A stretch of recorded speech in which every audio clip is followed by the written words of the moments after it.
In March of 2023, a mother sat down to talk about grief, not her own necessarily, but her children's too. She had written a book called Are You With Me? It was designed to help young children understand what it means to lose a parent. She explained that her 3 sons had been asking some difficult questions. Where is Dad? Can he still see us? Will we ever hear him again? Her book tried to give them answers, simple and gentle. The kind of answers you would hope a parent could give in a moment like that. She spoke calmly about birthdays that would now feel different, about holidays that would always be missing someone, about that quiet daily absence that settles in after a big loss. She dedicated the book to her husband, Eric. She described him as an amazing father, a steady presence, someone deeply loved. A mother had tried to turn that loss into something meaningful, and her 3 young boys were now learning how to live without their dad. But there was a problem. A big one.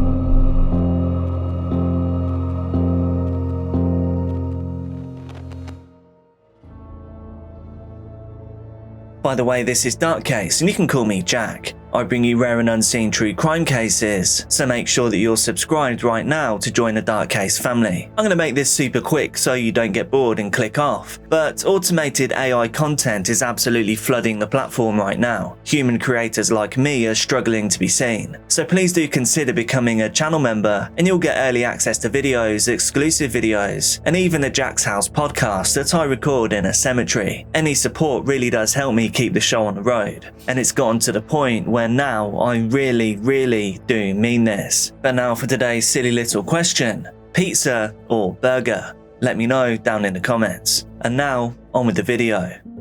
Kouri Richins and Eric Richins were married in 2013. Over the next several years, they built a life that, from the outside, appeared stable. They had 3 young children. Eric ran a successful stonemasonry business. Kouri worked in real estate, focusing on property investments and house flipping. There was nothing publicly unusual about their day-to-day life. They lived in Kamas, Utah near Park City. It's a quiet area, family-focused. The kind of place where a big sudden loss feels especially out of place, especially shocking. And on the night of March the 4th, 2022, that is exactly what happened.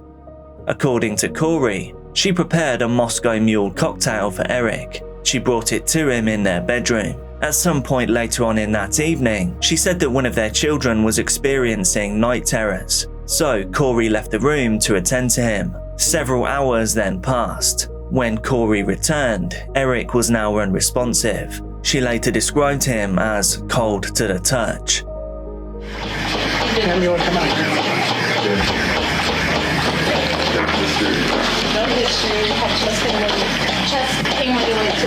What's your first name?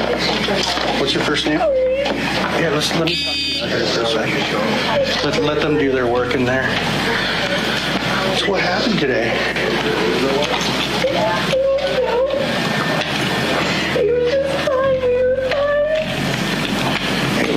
When you say we were fine, what time did you see him when he was alert?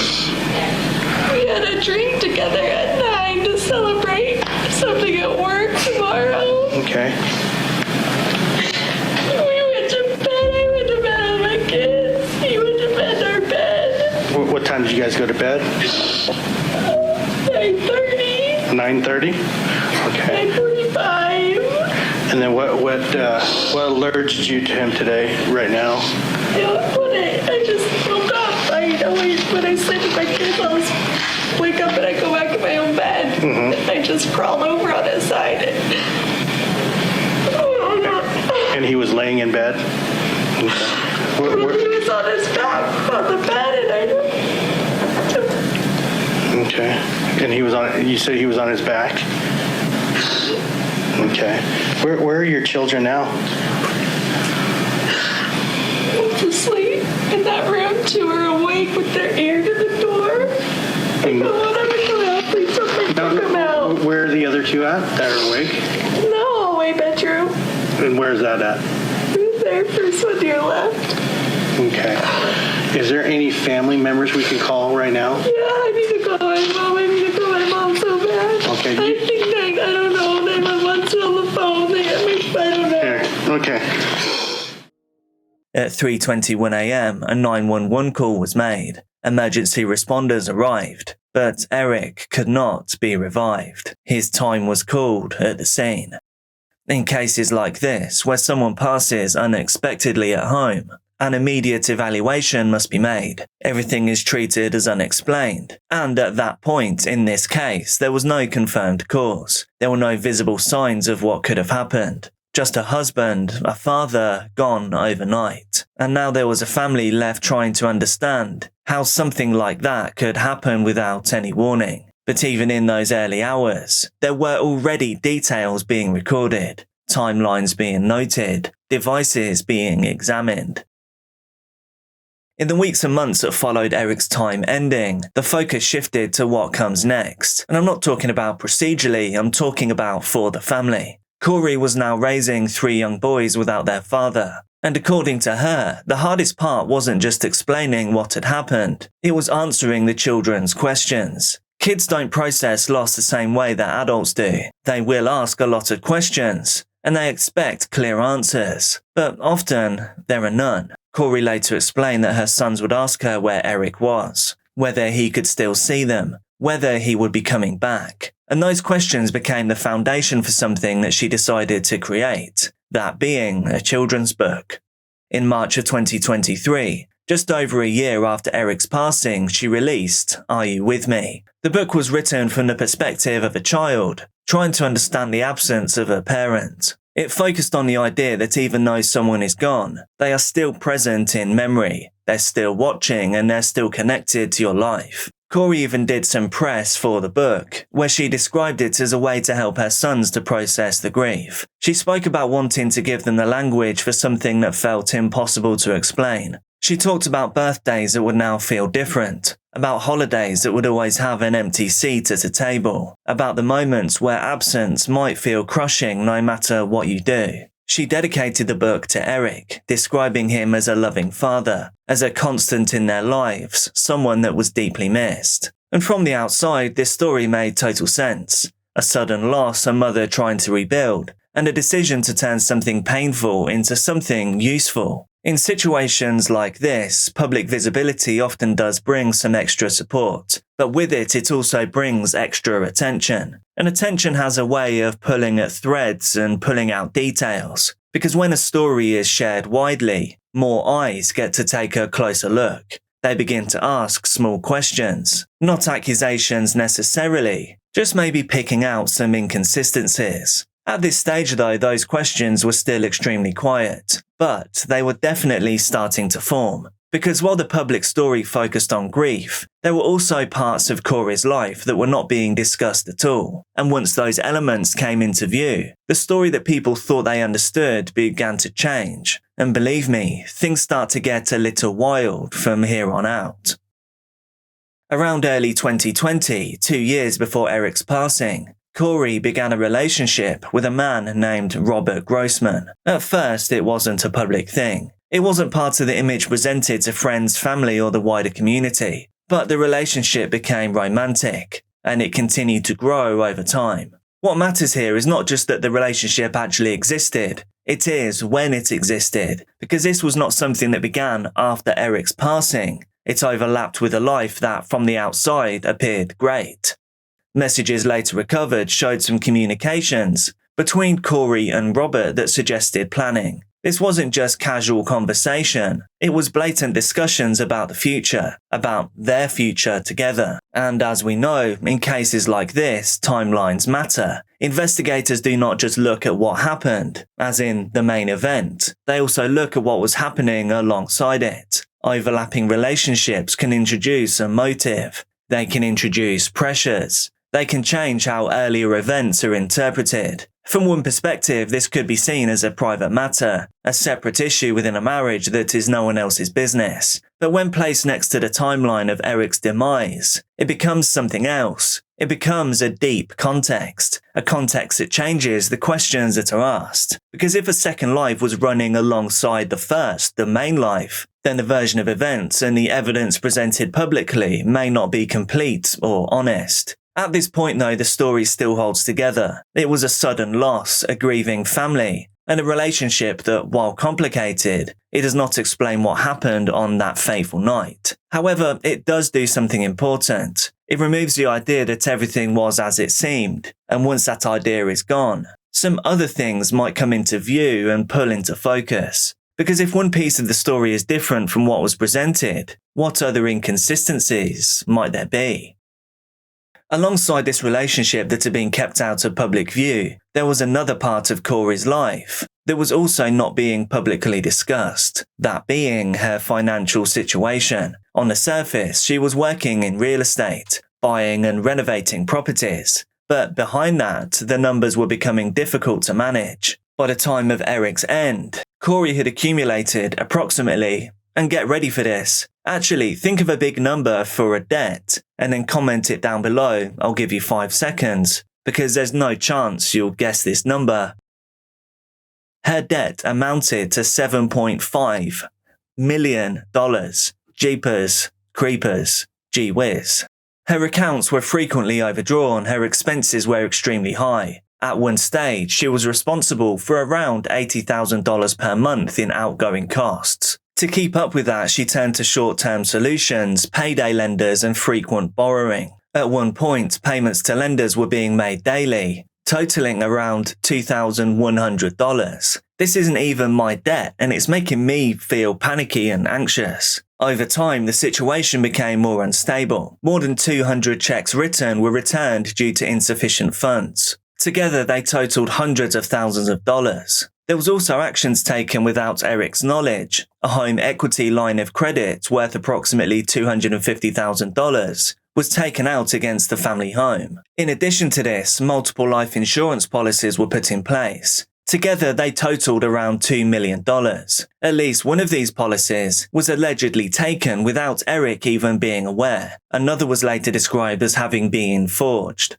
At the time, Eric had begun making changes of his own. He created a trust. Control of that trust was placed with his sister. He also removed Kouri as a beneficiary from at least one life insurance policy. In 2020, he consulted a divorce lawyer. These details matter because they introduce some new constraints. They define what could happen in different outcomes. If the marriage ended, access to assets would be limited. If Eric remained alive, financial pressure would continue. And if Kouri believed that she would inherit his estate, that belief was not aligned with the actual structure that was in place. In isolation, these financial issues do not explain what happened to Eric. But in investigations, they're not treated in isolation. They're mapped out against those timelines, against behaviors, and against decisions. Extreme financial pressures do not just create stress, they can create a direction in which events are heading. And well, it doesn't look good.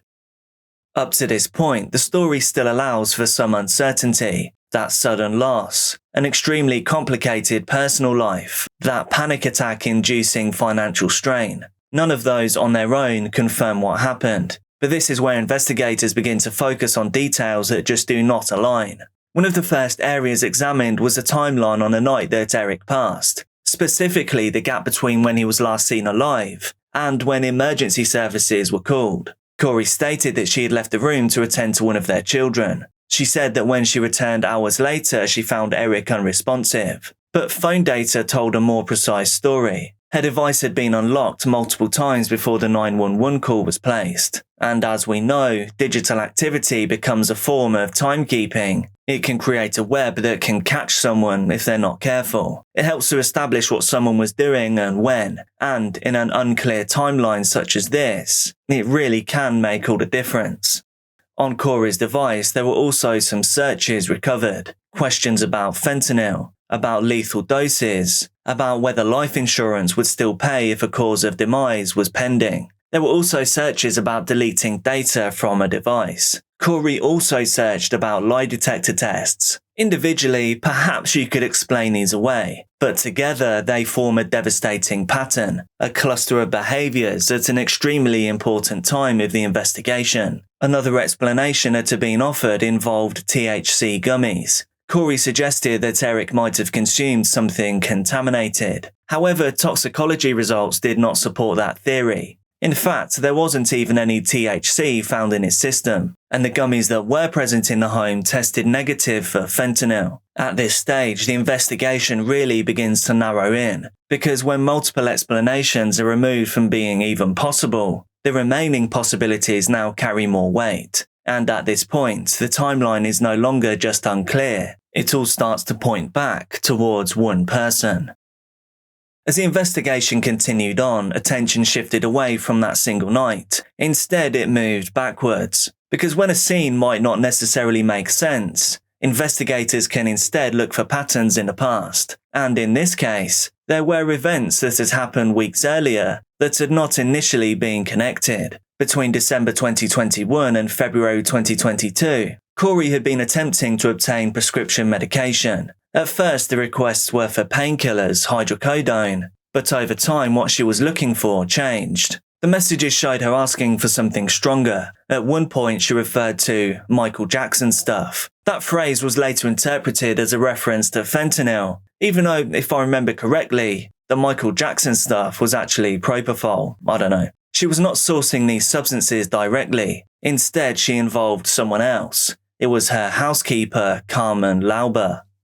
According to testimony given in court, Carmen obtained pills for Kouri on multiple occasions. Each time she was paid around $1,000. The exchanges were arranged through messages. Drop-off points were used, locations like a fire pit or a driveway. Hundreds of messages were sent between the two of them, and later a significant number of those messages had been deleted. This alone, once again, is not looking good for Kouri. But there was also something else, another earlier incident. On Valentine's Day in 2022, Kouri had prepared food for Eric, a sandwich. After eating it, Eric became seriously unwell. He developed hives. He had difficulty breathing. It was so bad that he even had to use an EpiPen. He also took some Benadryl, and eventually he recovered. At the time, it was treated as a medical episode, but afterwards, Eric told friends something specific. He said that he believed that his wife had tried to poison him. That statement doesn't prove anything on its own, but when it's placed alongside the timeline that followed and the timeline that precedes it, it becomes something in the investigation that just cannot be ignored. Because now there is more than just one event. There is more than one point in time where it seems like Kouri made something for Eric, he consumed it, and then he had a sudden physical reaction. Some answers would come from the autopsy.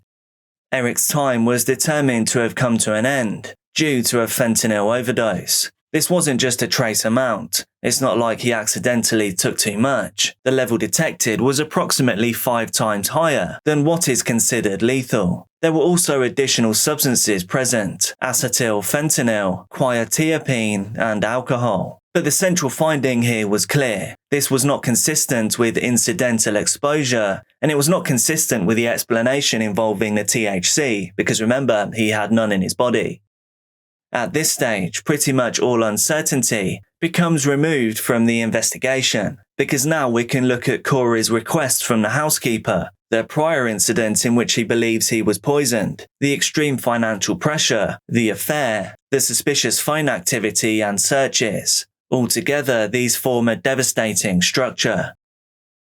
In May of 2023, Kouri was arrested. She was charged with aggravated murder, attempted aggravated murder, insurance fraud, and forgery. At trial, prosecutors presented testimony for more than 40 witnesses. They outlined the financial situation. They introduced the digital evidence. They called the housekeeper who testified under immunity. They presented the timeline of substance acquisition. The defense, of course, challenged the evidence. They argued that there was no direct proof, but they did not call any witnesses, and Kouri did not testify. On March 16, 2026, the jury returned their verdict. After approximately 3 hours of deliberation, Kouri was found guilty on all major counts: aggravated murder, attempted aggravated murder, forgery, insurance fraud. The deceit in this case is really almost unbelievable. How Kouri could pretend to be this thoughtful victim, how she could pretend to care about her children losing their father, it just boggles the mind. $7.5 million, by the way. Unreal. If you've made it to the end, thank you. And please do consider becoming a channel member. But, of course, there's no pressure. Be careful out there, and I'll see you soon.